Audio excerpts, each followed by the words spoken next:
What's up mga pre? Ngayong araw tuturuan ko kayo kung paano gumawa ng ganito. Cable plies. So ito yung mga gagamitin natin.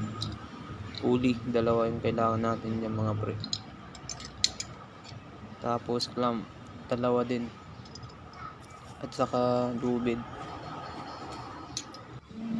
So yung dulo ng clamp mga pre, tatali natin parang ganyan.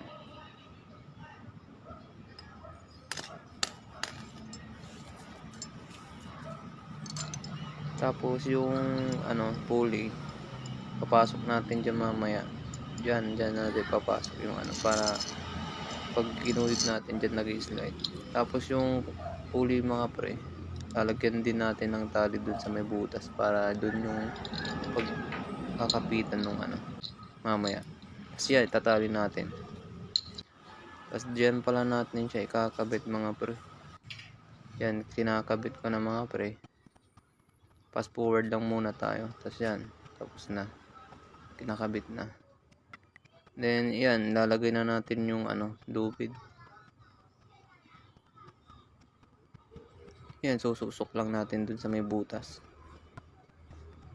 Fast forward ulit tayo mga pre. Tapos iyan na yun. Diyan mga pre, madami kayong pwedeng gawin dyan. Back workout, tricep workout, chest workout. Yan. Hindi yung matibay gaya dun sa mga gym, pero okay na din yung mga pre. Nakakalaki din ng muscle yan. Let's go.